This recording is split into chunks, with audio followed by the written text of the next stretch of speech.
Fresh.io.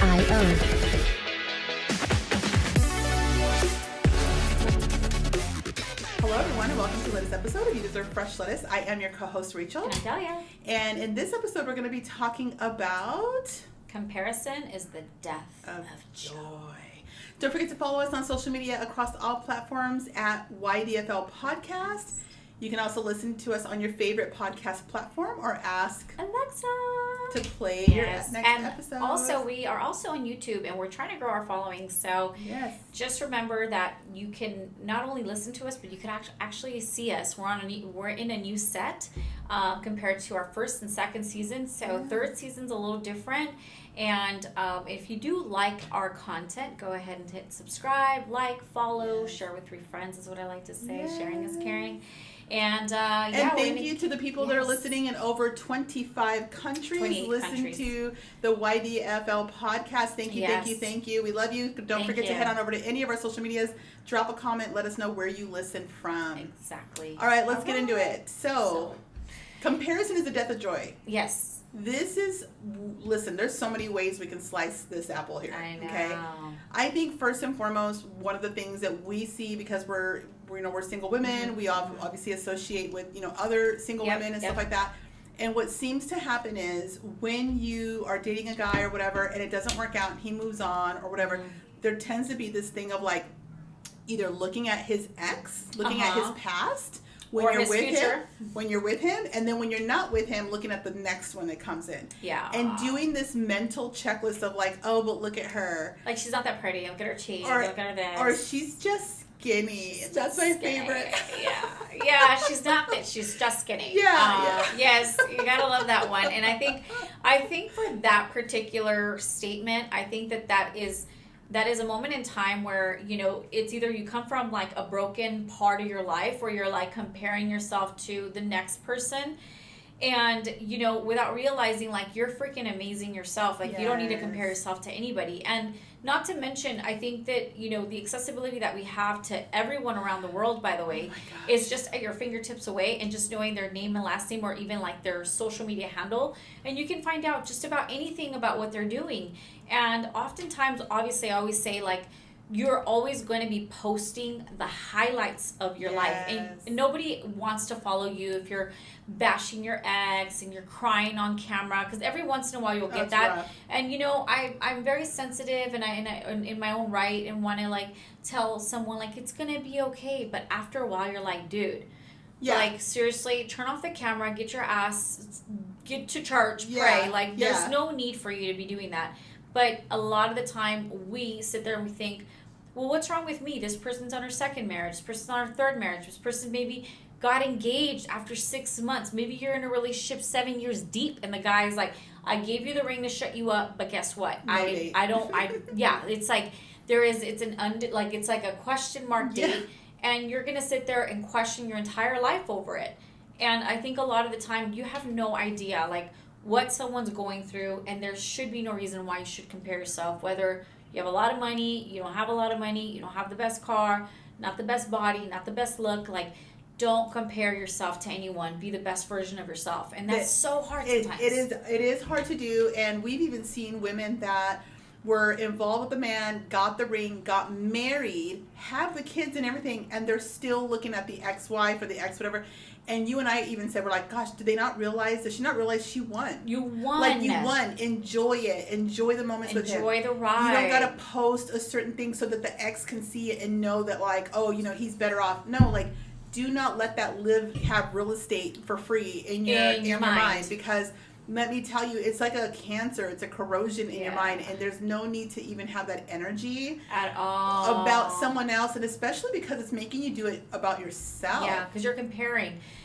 There's this little prayer that I started to pray because every once in a while, you question your life. Because as you're going through the timelines in your life, like for every birthday, for every year, for every whatever, you're thinking about like where you are at and where you thought you should be. Yes. And I think that is the death of joy too, because maybe you're not where you want to be, or maybe you are where you want to be, but then you're like, can I hold it here? And that's another thing, like, how long can I hold on to this? Because you might have the big house, the big car, the ring, the guy, the this and that, and all of a sudden you're like, but how long can this be sustainable? And now you're again comparing. And I always say to myself, Heavenly Father, whatever energy that is, that energy does not belong to me. I release it back to the universe. I appreciate, what you've given me. Thank you, God. But that energy does not belong in my mind, body, soul, spirit. And I just, just kind of do this whole brushing of the energy and just like, okay, what are we doing? Like, what do I want to do? Not what she's doing, not what he's doing, not what they're doing. It's like, what am I doing to better myself? And then really hone in on that rather than like, look at, she just went to Italy and they were on vacation and he bought her this and they went there. That's the thing. And there's no, that's FOMO not thing. your energy. Like, you need to release that energy. It's not yours. It doesn't belong to you. And that happens a lot, like you said earlier, on social media, because, for example, you'll see maybe a group of girlfriends that you get along with them, but you weren't invited, or let's just say whatever, and they go to this like place, and a lot of people go to it.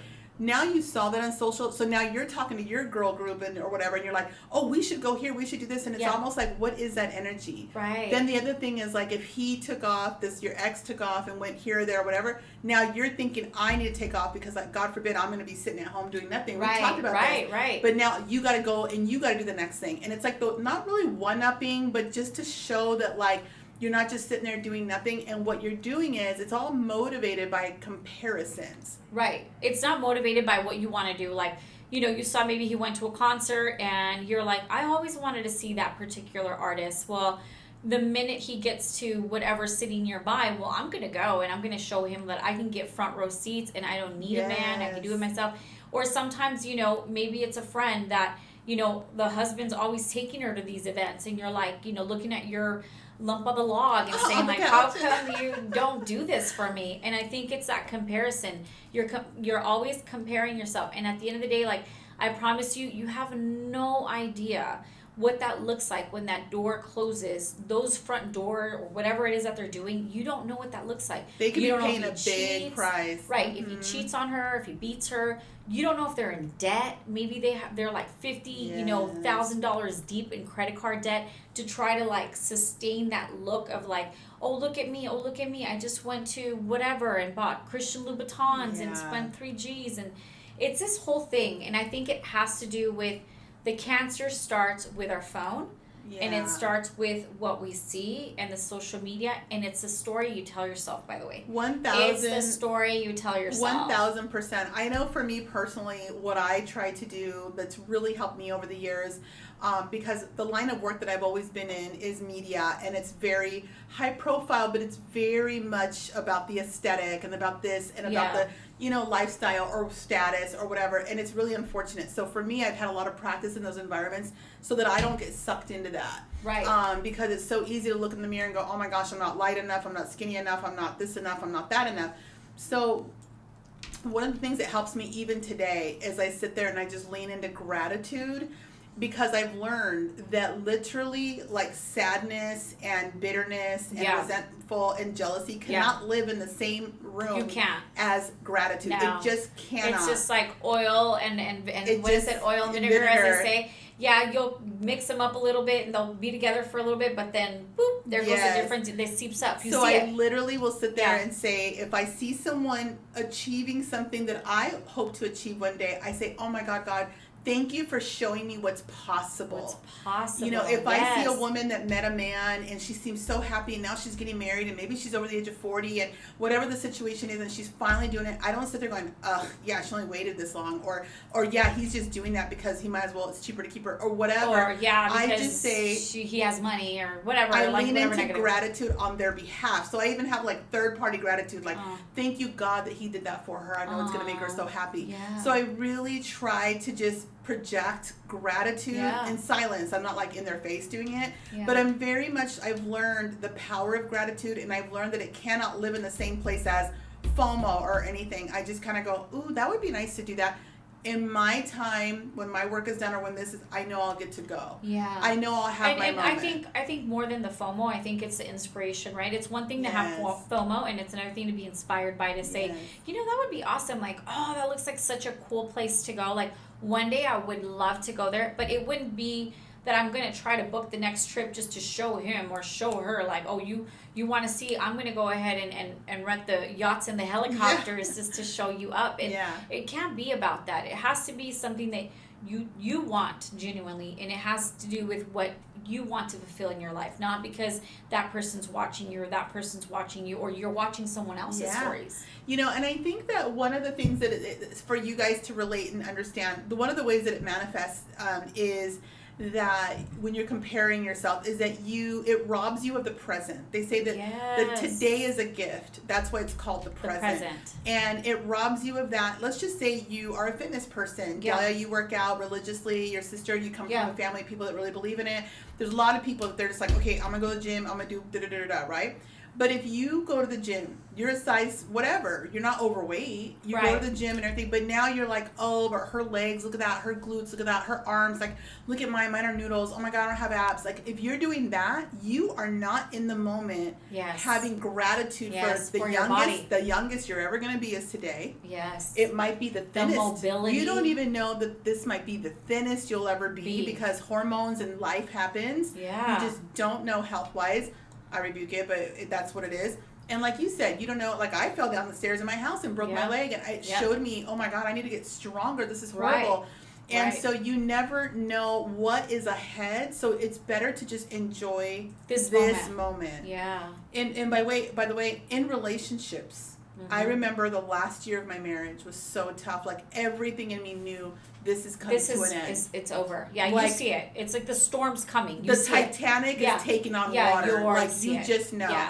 And I knew it with my heart of hearts. And so what I did was, instead of being in panic mode and reacting to the energy that it was like so obvious to me, what I did was I got very calm, which I kind of do anyways, but I got very calm. And I said, when that man walks through the door, I'm going to be I'm just going to be so grateful for this moment, because this moment, my kids have their father and their mother in the home. And today, that is privilege, right? So I just did that. I went into gratitude and it was tough, man. The whole thing was tough, but it allowed me to just have peace in the moment, even though I knew in my heart of hearts, this shit's over.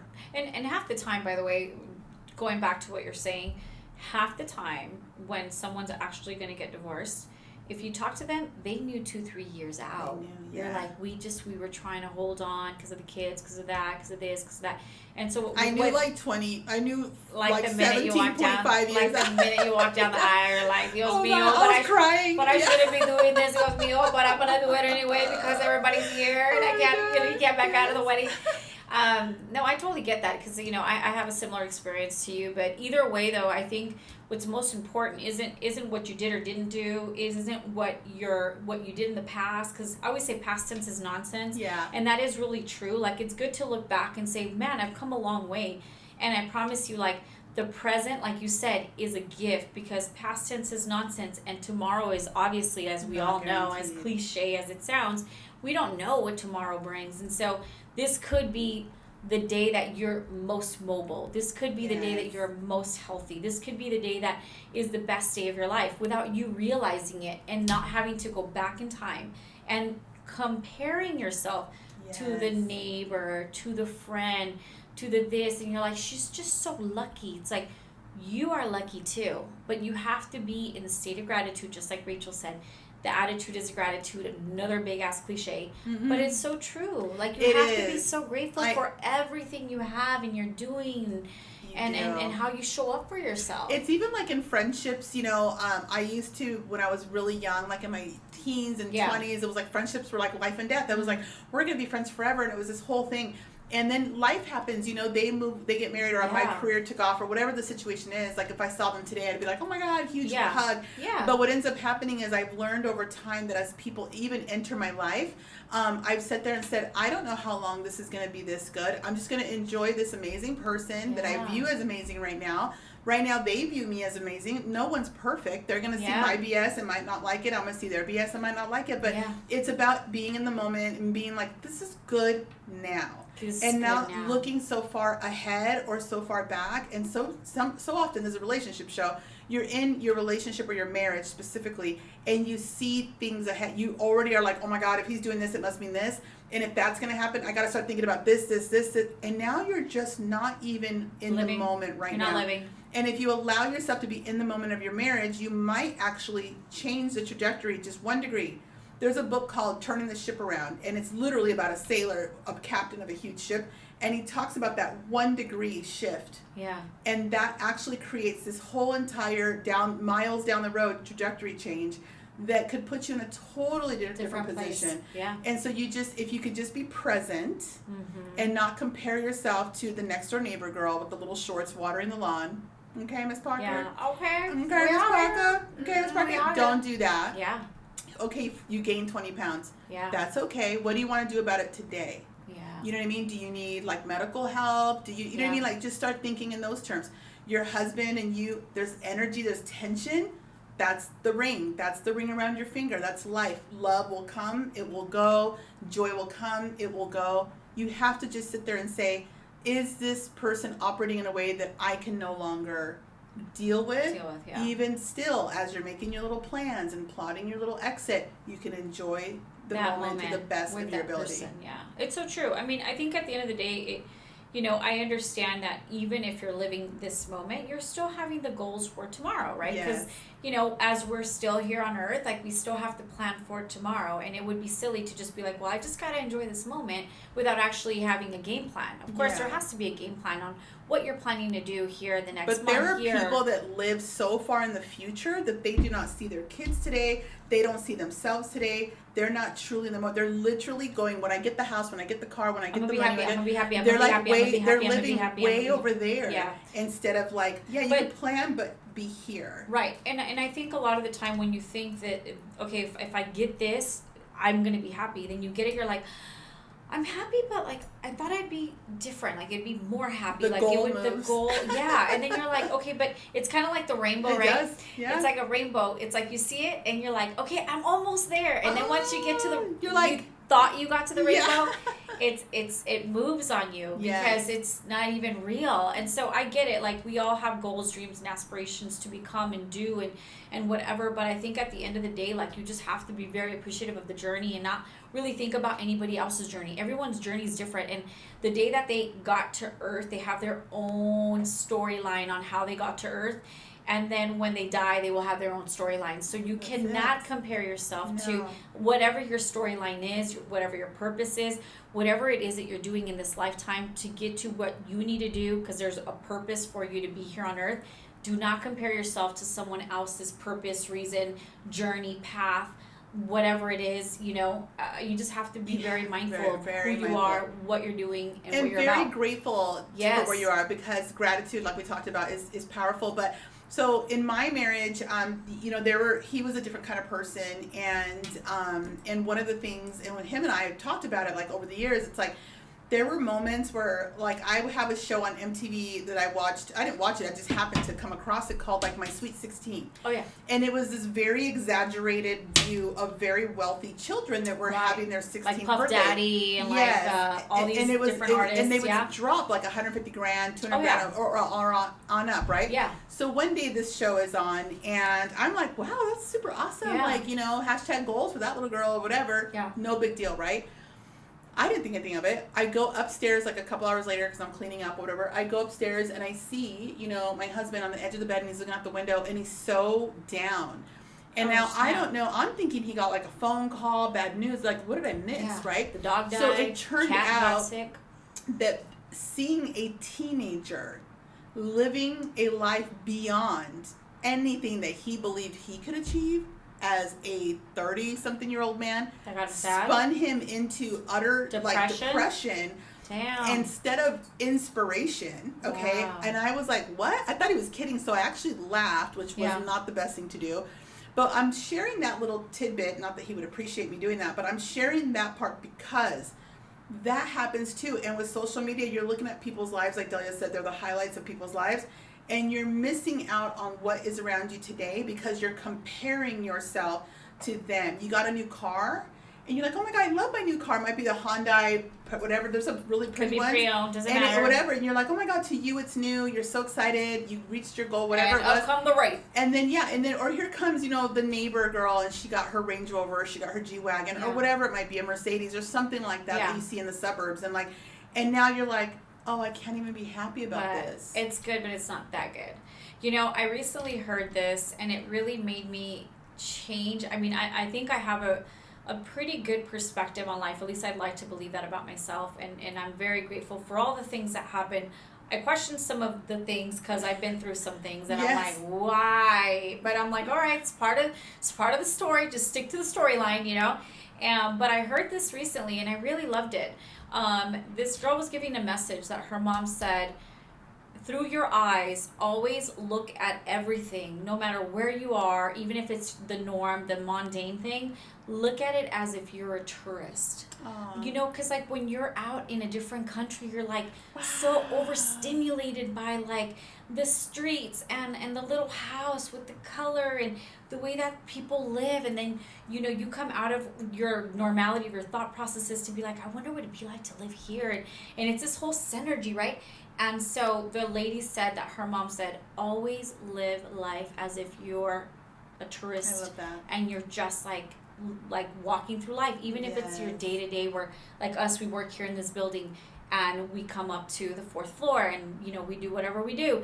And so it's different when you come in and you're like, oh, the smell, the look, the feel, the glass, the things, and I'm like, actually that feels really good to think of life if you could live your life looking at it in the eyes of a tourist. And then I'm like, well, I'm on vacation. I'm on vacation. Every day's a vacation. I'm like, bust out the phone. Let's take the pictures. I think in terms of faith, because we talk a lot about that behind the scenes when you guys aren't looking, we pray before every episode and stuff like that, or before we start filming. Yeah. And really, when you think about the faith element of it, it is really interesting if you can think of it in this way. And I heard this a while back. It's like, why would you expect or think that God would give you more to add to your plate when you have not even behaved gratefully for what He's currently giving to you? Everything you have today, you prayed for it at some point. There's a version of you from years ago that said, oh my God, if I could just be in a building like this, if I could just drive a car like this, if I could just hit 40 and look like this. And here you are, and you're like, wah, it's not good enough. I'm not happy, because I want what she has. And so it really stuck to me, and I thought, you know what, gratitude, so you have to just sit there at this level that God put you at. Everything's a test, and you go, okay, here's a level. I'm clicked into this level, and I'm going to do the best I can at this level. I'm going to be the happiest I can be at this level. And then suddenly with the gratitude, click. You get clicked up to the next level. And you got to really look at it that way. Next time you're comparing yourself, your marriage, your home, your lifestyle, your body, everything. Stop comparing. Your everything, your whole entire life. You just be the best version of yourself. Look at life in the eyes of a tourist. Be grateful for what you're able to see, and be grateful for what you can hear, and the birds and the scents and the smells. And we know that right now with what we're now living, I mean, we know that 2 years ago we were shut down, and you were being a hero by being at home supposedly, and it was this whole narrative, and now it's like, well, you finally get to be out with people without having to have everything completely covered, and you have conversation with people aren't as scared to just approach you and do the things. So I think this moment you have to have that gratitude and not be comparing to what that person has and what they didn't have, and what the husband got her, and how the one fiance proposed after 3 months, and that's not a red flag, wink wink. But you're comparing yourself, and so you have to take those things into consideration. Like, you got to be very grateful for what you have. And remember, there is someone out there watching your life, wishing that they had what you have. Yeah. It might be a woman that's never been proposed, never been married, never had kids, doesn't even have to take the bus. You just don't know. You just don't know. So just remember that next time you're looking forward, going, oh my God, I wish I had what she had. I'm not talking inspiration. I'm talking jealousy, comparison, toxicity, all that kind of stuff. If you find yourself in that, just stop, get into gratitude like we're saying, and also know that you are an inspiration to someone that isn't even telling, they may not even know you. They probably just see you every day, and they're just like, wow. And so just make sure that you are exuding actual gratitude Yeah. for the level that you're at today. And thank the Lord for everything that And you that have. is it. And I mean, it's always the cliches that we know, but it's like, it goes without saying, like, always remember that, you know, they say these things for a reason. So be gracious. So when Be your gracious. grumpy man comes home that you're like kind of suspicious that he's up to no good, just enjoy the moment. He's asking. What is it? Because God will show you. Yeah, if you ask, God's going to show you. If you're ready to leave, God's going to show you. So, all right, ladies, that's all we got for today. So See you next time. And remember, you deserve fresh lettuce.